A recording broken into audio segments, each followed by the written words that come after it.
On n'a jamais autant entendu parler de réaliser sa vraie vie, de devenir qui on est vraiment, de devenir la meilleure version de soi-même, de trouver sa mission de vie. À la base de cette quête, l'obsession de l'authenticité qui touche la société entière et envahit nos moindres comportements. Sur Instagram, le hashtag On veut du vrai rassemble aujourd'hui près de 33 000 abonnés et le compte Menteuse Menteur, le profil Insta qui montre comment les stars de la télé-réalité retouchent leurs photos avec des photos avant-après, regroupe pas moins de 184 000 abonnés. Dans cette vidéo, on va voir comment le droit de s'auto-réaliser s'est imposé et pourquoi authentique rime parfois avec autantoc. C'est parti! Coucou et bienvenue sur le quart d'heure hashtag LQH, un rendez-vous qui fait du bien. Je suis Barbara Rebel, coach happiness. J'aide les personnes que j'accompagne à se préparer au bonheur et à bâtir une vie qui leur ressemble. C'est te dire que ce thème de la réalisation de soi me tient particulièrement à cœur. Alors je le disais en introduction, notre société semble n'avoir plus que l'authenticité en tête. On mange de préférence des produits du terroir, du bio, du naturel, du local, des produits de saison.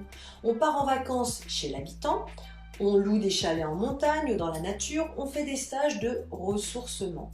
Et bien dans notre vie, c'est pareil, on cherche à se réaliser, à s'éloigner des schémas éducatifs qu'on a reçus et des rôles qu'on cherche à jouer. Pour réaliser cette vidéo, je me suis intéressée aux écrits de Gilles Lipovetsky, un analyste des mutations dites hypermodernes, qui a écrit entre autres Le sacre de l'authenticité. Selon lui, il existe aujourd'hui un droit d'être soi-même qui envahit tous nos comportements.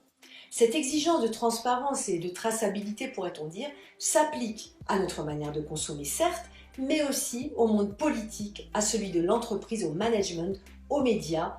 Partout, on veut du sens, du vrai, de la transparence, du naturel, de la sincérité, de la fidélité à soi-même. Les femmes, les seniors, les jeunes, les LGBT, tout le monde veut être authentique. Ce courant de fond, qui s'affirme progressivement depuis les années 70, a remodelé de fond en comble la façon d'être soi et de vivre en société. Et pourtant, paradoxalement, notre société justement vit bien plutôt sous le règne de l'apparence, du spectacle, du fake, comme en témoignent les nombreuses émissions de télé-réalité que tu connais bien, l'explosion des réseaux basés sur l'image, comme Instagram typiquement, ou encore l'essor de la médecine esthétique qui touche désormais les plus jeunes. Alors, est-ce qu'on doit parler d'authentique ou d'autantoc, comme dirait Gilles Lipovetsky? Le marketing de l'authenticité fait bien sûr ses choux gras de notre envie profonde. Il y a le greenwashing des grandes entreprises dont on parle beaucoup. Il y a les courants de type retour aux sources sur les réseaux sociaux. Il y a aussi la vague des commerces qui se réclament d'une soi-disant tradition. Il y a aussi le mouvement vintage qui est faussement nostalgique. Mais la quête d'authenticité amène aussi des changements fondamentaux. Vivre sa vie comme on l'entend, c'est aussi se choisir un nouveau métier, refaire sa vie, faire peut-être son coming out, se marier avec une personne du même sexe, par exemple. Autre exemple, le fameux mouvement MeToo. Avant ce mouvement, les femmes acceptaient les comportements parfois humiliants, contraignants, voire violents, que leur faisaient subir certains hommes.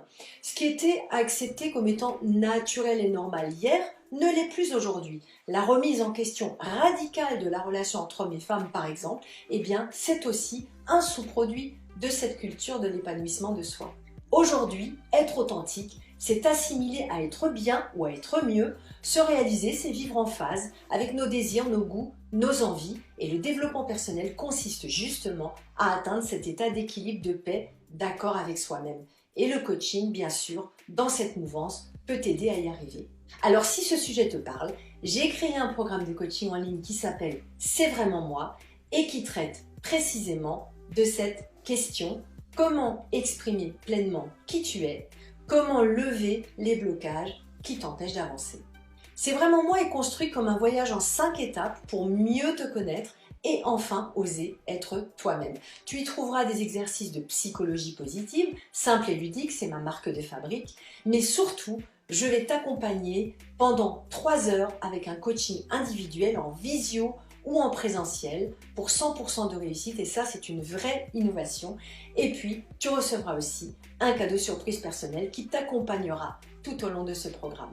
Je t'invite à visiter mon site thehappiness-factory.com sur lequel tu retrouveras tous les détails concernant ce programme de coaching en ligne. C'est vraiment moi. Le lien vers mon site est disponible dans la description ainsi que tous mes réseaux sociaux que je t'invite d'ailleurs à suivre. Pour continuer à voir mes contenus et ceux des autres experts, abonne-toi à la chaîne LQH, le quart d'heure, un rendez-vous qui fait du bien. Like cette vidéo et partage-la si elle t'a plu, ça nous fait toujours vraiment plaisir de voir que nos vidéos plaisent et font avancer. Et bien sûr, n'hésite pas à me faire part de ta vision et de tes expériences en matière de réalisation de toi et bien sûr à la notion d'authenticité. Je te dis à très vite. Bye bye.